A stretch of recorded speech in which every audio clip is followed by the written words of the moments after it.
या परिसरातील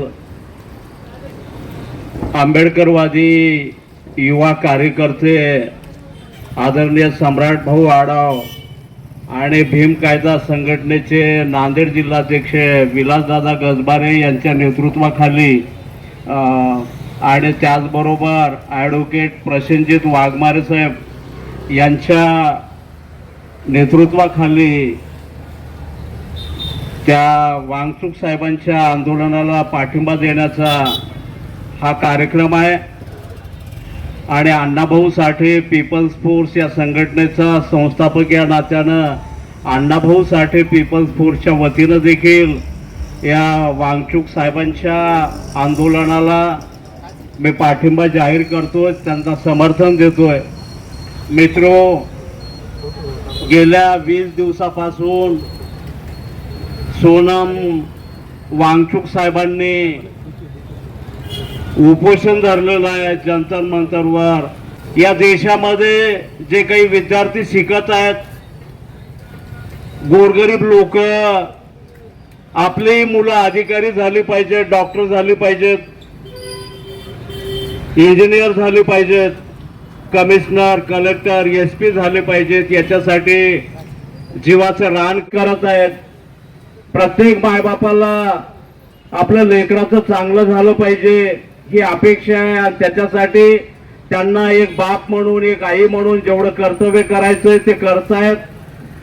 आणि असं करत असताना हे विद्यार्थी ज्या परीक्षेला बसतात, वर्षभर अभ्यास करतात, आपलं रक्त आटवतात, रात्राच्या रात्र जागरण करतात आणि या विद्यार्थ्यांचं नुकसान करण्यासाठी नरेंद्र मोदी, देवेंद्र फडणवीस, धर्मेंद्र प्रधान यांच्या माध्यमातून परीक्षेचे पेपर फोडायचे आणि ब्राह्मण बनिया, गुजरातचे जे काही बनिया लोक आहेत की या देशाचा तडीपार असलेला, सुप्रीम कोर्टाने ज्याला तडीपार म्हणून घोषित केलं, असा या भारताचा गृहमंत्री असलेला अमित शहा याच्या जातीच्या लोकांचं आणि या देशातल्या ब्राह्मणांचं, या दोनच जातीचं भलं करण्यासाठी नरेंद्र मोदी, धर्मेंद्र प्रधान आणि देवेंद्र फडणवीस या तिघांच्या माध्यमातून पेपर फोडणं चालू आहे। यांच्या जवळच्याच,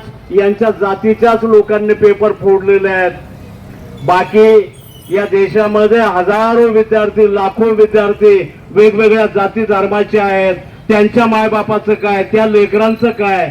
तर हे लेकरं कष्ट घेतात, मेहनत करतात, अभ्यास करतात आणि नरेंद्र मोदीचं समर्थन या पेपर फुटीला आहे। नीटचे जे काही पेपर, ते 20 दिवसापासून ज्या माणसाच्या पोटामध्ये अन्न नाही, पाणी नाही, स्वतःच्या बायका लेकराचा प्रश्न नाही, स्वतःच्या जातीचा नाही, धर्माचा नाही, या देशातल्या विविध जाती धर्माचे लेकरं मेहनत करतायत, अभ्यास करतायत, कष्ट करतायत आणि परीक्षेला जात आहेत आणि नेमकं त्या विद्यार्थ्याचं नुकसान करायचं ही मागणी घेतली। आणि या विद्यार्थ्यांची ज्यांनी पेपर फोडले त्या पेपर फोडणाऱ्या लोकांवर कारवाई करा, एवढी साधी मागणी, एवढी निधर्मी मागणी, एवढी लोकशाही पद्धतीला मान्य असलेली मागणी तो माणूस करतोय, आपलं अन्न पाणी त्यागतोय आणि तरी देखील हा बदमाश नरेंद्र मोदी त्याला भेट देत नाही।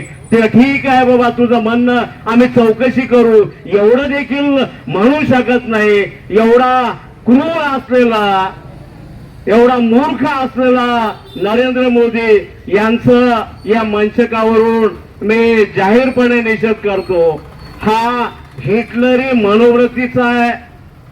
नरेंद्र मोदीनं ज्या पद्धतीनं वांगचूकला तिथून उचलून नेलं आणि आताही जे काही आंदोलन चालू आहे, या सुप्रीम कोर्टाचा जज म्हणतो की ही सामान्य माणसं, गोरगरीब माणसं झुरळ आहेत। आंदोलन समोर आलं, ते लोक तिथं आंदोलन करतायत। अरे आपण थोडंफार वाचलेलं आहे, थोडंफार अभ्यास केलेला आहे, इतिहास वाचा, इंग्रजांनी कशा पद्धतीनं या देशावर राज्य केलं, इंग्रजांच्या पोलिसांनी कशा पद्धतीनं आपल्या माणसावर अत्याचार केला अशा पद्धतीनं या नरेंद्र मोदीचे, या अमित शहाचे पोलीस तिथल्या जंतर मंतरवरच्या कार्यकर्त्यावर अन्याय अत्याचार करतायत. अरे लोकशाही आहे कुठं, हा प्रश्न निर्माण होतो. आणि म्हणून या देशातल्या सगळ्या जाती धर्माच्या लोकांनी विचार केला पाहिजे. असं नाही की नरेंद्र मोदी फार बदमाश आहे, तो एकटाच आहे. मी तर असं म्हणेल की 50 वर्ष काँग्रेसनं या देशामध्ये राज्य केलं. काँग्रेसच्या राजवटीच्या पापाचे फळ म्हणजे नरेंद्र मोदीचं सरकार आहे. म्हणून काँग्रेसही तेवढंच बदमाश आहे की मोदीचं सरकार या देशामध्ये आणण्यासाठी यांचा नाकर्तेपणा जबाबदार आहे. आणि म्हणून हे दोन्ही त्याच प्रवृत्तीची माणसं आहेत. हिटलरशाही पद्धतीनं इथं अण्णा हजारेच्या उपोषणाला एवढं महत्व दिलं. मनोज जरांगेच्या उपोषणाला एवढं महत्व इथल्या वर्तमानपत्रवाल्यांनी दिलं, इथल्या मीडियावाल्यांनी दिलं. तेवढं महत्व वांगचूक साहेबांच्या उपोषणाला इथल्या मीडियावाल्यांनी दिलं नाही. याचं कारण आहे की नरेंद्र मोदींना अख्ख्या भारताचा मीडिया खरेदी केलेला आहे, दबाव टाकलेला आहे. पोलीस यंत्रणा त्याच्या ताब्यात आहे, त्याच्या बाजूने तुम्ही काही करा, इथले पोलीस काही करायला तयार नाहीत. आणि नरेंद्र मोदीच्या, फडणवीसच्या विरोधामध्ये एखाद्या कार्यकर्त्यांनी आक्रमक आंदोलन घेतलं तर तिथं त्यांच्यावर अन्याय अत्याचार होतो आहे. ही हिटलरीशाही आहे. म्हणून नरेंद्र मोदीला हिटलरशाहीच्या संदर्भामध्ये मी सांगेल, अरे ज्या पद्धतीनं हिटलरनं लोकांवर अन्याय अत्याचार केला त्याचा परिणाम असा झाला, अरे हमसे जो टकराएगा, हमसे जो टकराएगा, त्याचं कारण आहे की नरेंद्र मोदीचा जे काही राज्य कारभार आहे असा कळणार नाही हिटलर कसा होता. पहिल्यांदा हिटलर वाचा, ज्याला ज्याला कळेल त्यांनी हिटलरची मगरुरी बघा. हिटलरनं कशा पद्धतीनं माणसं मारलेत, नरेंद्र मोदीने गोधराकांडामध्ये माणसं मारलेत. अनेक लोकांवर अन्याय अत्याचार हिटलरने केला.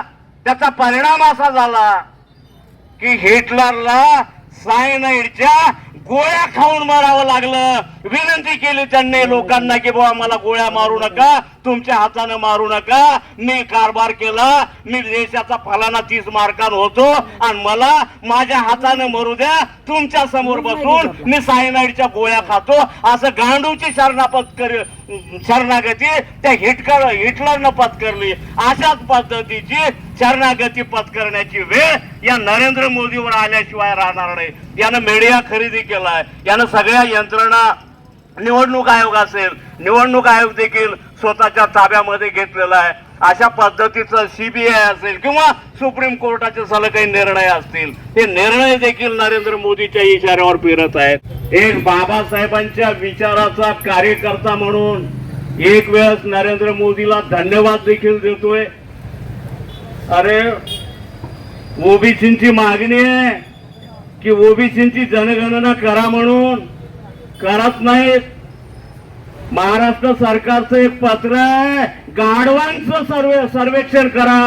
गाढवं किती आहेत, किती वृद्ध झालेत, किती मालकांकडे आहेत, किती रस्त्यावर फिरतात, त्या गाढवांचं सर्वेक्षण करायचं.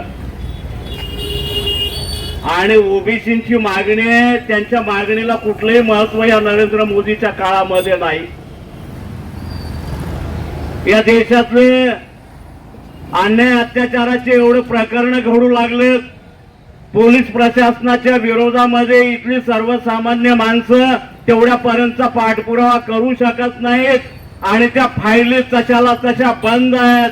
ज्या ज्या माणसावर अन्याय अत्याचार झाला इथली पोलीस यंत्रणा देखील त्याला न्याय देत नाही. कारण नरेंद्र मोदीच्या आणि या महाराष्ट्राचा बदमाश गृहमंत्री देवेंद्र फडणवीसच्या दबावाखाली आहेत.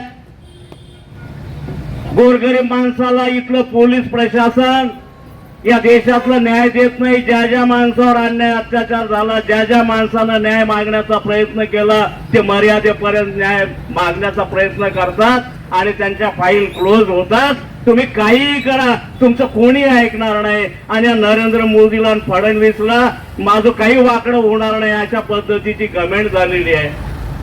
आणि म्हणून मी कधी कधी आंबेडकरवादी विचाराचा कार्यकर्ता या नात्यानं या देवेंद्र फडणवीसला आणि नरेंद्र मोदीला धन्यवाद देईल. कारण आमची माणसं म्हणतायत की हा लोकशाही पाळत नाही, हा हुकुमशाही पद्धतीनं चालतो, हा क्रूर पद्धतीनं चालतो.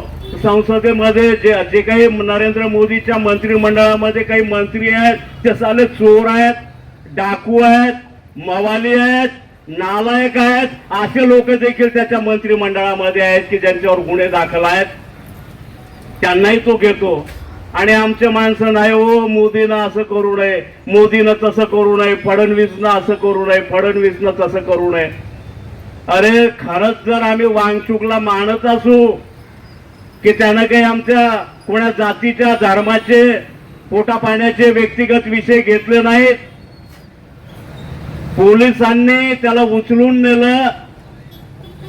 उचलून नेल्यावर वांगचूकची जी पत्नी आहे ती असं म्हणते की या भारताच्या पंतप्रधानाच्या वरचा माझा विश्वास उडालेला आहे, भारतीय प्रशासनावरचा माझा विश्वास उडालेला आहे. मग भारताच्या कुठल्याही सरकारी दवाखान्यामध्ये मी माझ्या नवऱ्याला ऍडमिट करू देणार नाही, उपचार करू देणार नाही. का? साला हा नरेंद्र मोदी कदाचित एखाद्या डॉक्टरावर दबाव आणून त्या माणसाला मारण्याची शक्यता आहे. आणि ही गोष्ट जो या जगासाठी, या देशातल्या गोरगरिबांच्या लेकरांसाठी आंदोलन करतोय, पोलीसवाले त्याला बळजबरी नेतात. त्या वांगचूकची पत्नी म्हणते की इथल्या दवाखान्यावर माझा विश्वास नाही आणि म्हणून प्रायव्हेट दवाखान्यामध्ये आमच्या विश्वासाचा जो डॉक्टर वाटेल त्याच्याकडे इलाज करणार असाल तर आम्ही इलाज करून घेऊ, अन्यथा नाही. ही एवढी परिस्थिती आज उद्भवलेली आहे. अरे भारताचा नागरिक म्हणून इथल्या प्रशासनावरचा विश्वास जर आमचा उडत असेल आणि हा जर नरेंद्र मोदी उडवत असेल, लोकांना न्याय देत नसेल आणि आम्ही बायकांसारखं जर रडगाणं गात असू की मोदीने हे करायला नको होतं हो, ते करायला नको होतं, अरे तो करणारच आहे. त्याच्या अंगामध्ये नसानसामध्ये ती प्रवृत्ती भिनलेली आहे. तो तुमचं ऐकणार नाही. म्हणून आंबेडकरवादी कार्यकर्ता म्हणून मी या ठिकाणी मांडेल की आपण इतिहास वाचतो, इतिहास बघितला की या काळामध्ये असं असं घडलं, त्या सरकारनं एवढा अत्याचार केला, माणसं मारले, त्या काळामध्ये तो राजा होता, त्यानं असा असा कारभार केला, एवढे माणसं मारले, अशा पद्धतीनं अत्याचार केला. त्या मोगलांनी केला, अजून इंग्रजांनी केला, डचांनी केला, फ्रेंचांनी केला, पोर्तुगीजांनी केला आणि आता नरेंद्र मोदी करू लागलाय. म्हणून मला एक इतिहासाचा वाचक म्हणून असं वाटतंय की अरे बाबा ठीक आहे, इतिहासामध्ये घटना घडल्या, एखाद्या अधिकाऱ्यानं, इंग्रज अधिकाऱ्यानं अत्याचार केला, आमच्या माणसावर गोळ्या घाडल्या, फलाण्या पंतप्रधानानं अत्याचार केला, एवढं लोक दडपून टाकलं, ठीक आहे, त्या काळामध्ये गोष्टी घडल्या. आणि आता या काळामध्ये त्या गोष्टी घडवायची संधी जर आम्हाला येत असेल इथल्या सरकारची मस्ती जिरवायला, यांना तर आम्हाला काय हरकत आहे, तो तर चांगलंच करतोय. नाहीतरी आमच्याकडे उदाहरण आहेत. श्रीलंकेमधल्या मंत्र्याचे घर जाळले, नेपाळ मधल्या अर्थमंत्र्याला पाण्यामध्ये बुडू बुडू मारलं, अफगाणिस्तान मधल्या मंत्र्याचे घर जाळले. आणि मग मस्ती आल्यावर काय करतील लोक? हो भोगलं, त्या देशातल्या लोकांना तुला राजगादीवर बसवलं आणि तरी देखील जनता बिघडली तर या देशातून त्या देशात पळत जायला भुयारी मार्ग काढला. रोमानियाच्या नागरिकांना ही गोष्ट कळली आणि तिथल्या त्या राजाला भर चौकामध्ये बोलून जाहीर सभा घेऊन त्या सभेमध्ये जिलोटींच्या खांबाला फाशी दिली. बाबासाहेबांनी हे जे संविधान दिलंय, परंतु इथल्या लोकांना जाणीव नाही की काय आमच्या हातात किती मोठा अधिकार आहे. एवढा मोठा अधिकार बाबासाहेबांनी या भारतातल्या प्रत्येक नागरिकाच्या हातामध्ये दिलाय. अरे कुठल्याही प्राईम मिनिस्टरला कितीही माज येऊ द्या, कितीही मस्ती येऊ द्या, या देशातले लोक त्याला घरी बसू शकतात एवढा मोठा अधिकार दिलाय. आणि तरी देखील ही लोक त्या अधिकाराचा काय पॉवर आहे हे विसरून गेलेत. म्हणून हे नामर्द सरकारमधले लोक अशा पद्धतीनं जुलमी राजवट पद्धतीनं वागत आहेत. आणि जास्तीत जास्त लोक वांगचूकच्या पाठिंबा देत आहेत, त्याच्या पाठीशी आहेत. आणि आता 20 तारीख जवळ येऊ लागली, लोक निघालेले आहेत. आणि मग आता या माणसाला वाचवलं तर ठीक आहे, नाही तर नरेंद्र मोदी भारत देश सोडून पळून गेला असता. आणि त्याला परत मी किती शहाणा आहे, किती धूर्त आहे, मी किती दादा आहे हे दाखवण्यासाठी एक वेगळ्या पद्धतीचा रणुला खेळ खेळून त्यानं वांगचुकला तिथून उचलून नेलेला आहे. अशा या नामर्द सरकारचा या ठिकाणी मी जाहीर निषेध करतोय. आणि या महाराष्ट्राच्या गृहमंत्र्याला मी खुलं सांगतोय, इथल्या पोलीस प्रशासनाला मी खुलं सांगतोय, इथल्या पोलीस प्रशासनानं नोंद घेतली पाहिजे की या महाराष्ट्राचा जो काही मुख्यमंत्री आहे, गृहमंत्री आहे देवेंद्र फडणवीस, या फडणवीसच्या हातामध्ये या महाराष्ट्राचे पोलीस आहेत. त्यांनी माझ्या शब्दाची नोंद घेतली पाहिजे. माझं नम्र आव्हान आहे. मातंग समाजामध्ये आणि बौद्ध समाजामध्ये भांडणं लावण्याचं काम करत आहे फडणवीस. आणि हे जर खोटं असेल तर सोशल मीडिया काढा. एखाद्या माणसाला मारायचं जाहीरपणे सांगत आहेत की आम्ही याचा कार्यक्रम करू, आम्ही याचा सत्कार करू, आणि त्याला मारत आहेत. आणि इथलं पोलीस प्रशासन काहीही करत नाही. इथला गृहमंत्री सोशल मीडियावर ज्यानं पोस्ट टाकली की आम्ही त्याला मारू, त्याचा कार्यक्रम करू, खुलेआम मारत आहेत. हे त्यांना मारत आहेत, ते त्यांना मारत आहेत. अशा पद्धतीचं काम फडणवीस पासून पोलीस प्रशासन बघ्याची भूमिका घेत आहे. जर याच्यात जर याला वेळीच जर आपण नाही रोखलं तर पोलीस प्रशासन आणि गृहमंत्री जबाबदार असेल.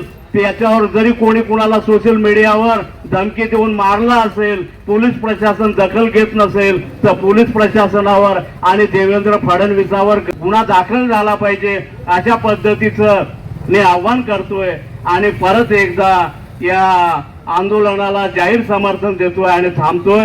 धन्यवाद. जय भीम, जय भारत.